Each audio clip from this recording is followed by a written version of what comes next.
Alright, back out in the carport garage today. Gonna pull the out of the 80 Trans Am here, 383 small block.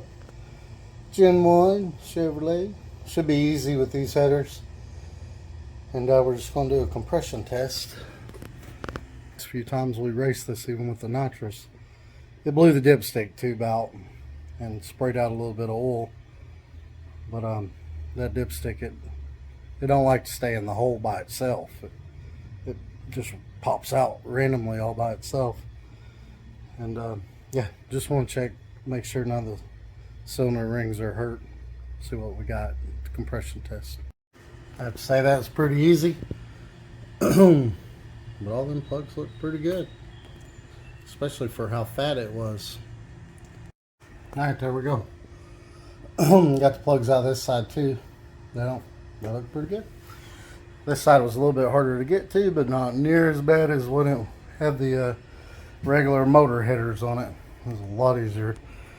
Go ahead and unhook the ignition box so we don't got the coil and spark plug wires trying to zap us, and hook up the compression tester, see what we got. I guess when you do this, you're supposed to get the car up to temperature, then do it. But I'm not doing all that because I'm not burning my arms on the headers again. But yeah, and you can even put oil in and say, well, I'm not going to do all that, because when I did it last time it was cold, and we got a good reading off that, and we kept note of those numbers, so we'll match them up.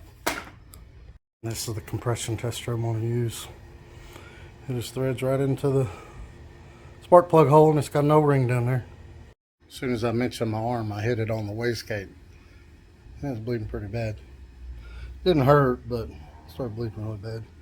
But anyway, they're in the hole about as tight as I can get it, because there ain't a nut down there. You just gotta thread it in. And I'm gonna crank it over about, I don't know, 3 to 5 times. See what it reads. All right, that's cylinder 1. It's got 170. I just turned it over 5 times. You'll hear it 5 times. Well, I'll show you. How'd that go again? I got it hooked to cylinder 3 now. Just give y'all an idea how much I'm turning it over. 4, 5.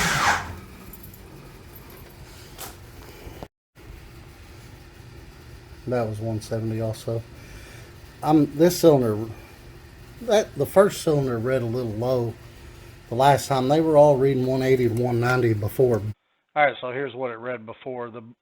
The before column was what it read before I reset the valves, and the after column is what it read after I reset the valves. And honestly, that fitting could be a little tighter, but there's not a nut on it, so really you can only really twist it in with the rubber piece there. Then it starts spinning on itself down there, and it just ain't got a nut on it to get on. I don't know. But anyway, I could probably get that tighter, which would increase the pressure a little. I'm having to go back through them because this white piece, it's got the numbers on it, moves around. I don't know if y'all can see that or not, but yeah, it moves around. So I'm making sure it goes all the way to the left, and reading that number I have to shake it some, but I'm gonna have to go back through all of them just because that messed up, because it moves about 10 and I want to get an accurate reading. But there's what I got the second time around on the driver's side. I'll also make sure to bleed off your pressure with this button before you go to the next cylinder. We're upside down, but I used this same gauge last time I did this, and I bet it was like this before. Look, that's about 170. If you flip it that way, where it should be, it's 180. Yeah, look at that. About 160 there. So about 20 difference. I bet that's the variances that we got. So yeah, every one of these are measuring 180 to 185 if you kick it fully that way. So I'm gonna call that good. I think the we got water in the oil. I don't know if y'all watched that video or not, but it leaked water past the head studs.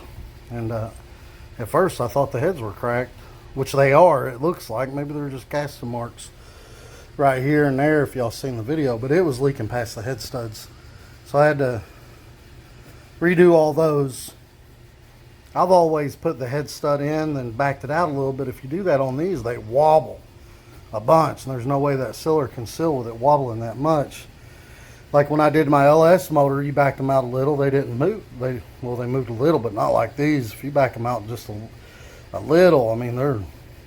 So I put Permatex back on them with PTFE and tightened them all the way up. This time they're not leaking, but when it did that, it got a bunch of oily water in the catch can.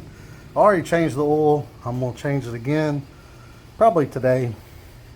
Then run it through another heat cycle and then change it again. But I think the reason why it's getting so much blow pie is because there's watery oil still in there. I need to clean that out. It's got a wire mesh in it. It's hard to clean out. It's hard to get it all out of that wire mesh. But, you know, blow by is going to come up. I mean, which this car's always had blow by. I'll show you a video of when we first tested it on the dyno. I was going to show the blow by on the first time that we ever took this car to the dyno, but I noticed blow by don't show up that good on camera. Number one. Number two, I didn't have a really good angle, but this car's always had a little bit of blow by. But I think most of it, that catch can catches more water than it does anything for some reason. I think it's just condensation, honestly. But it's always had a little bit of blow by. But blow bys, it's going to come out the easiest way it can escape. And the reason it has blow by is because the rings are gapped pretty good for power adder. I mean, look at that thing. It pops out all by itself. See, I barely even touched it. See? See, I'm barely even touching that. It just pops. It pretty much pops out by itself. Yeah, see? It don't, see, it popped out by itself right there. So it's going to escape out the easiest route, and that's going to be the easiest route. So you're going to get crankcase pressure when you're doing a turbo.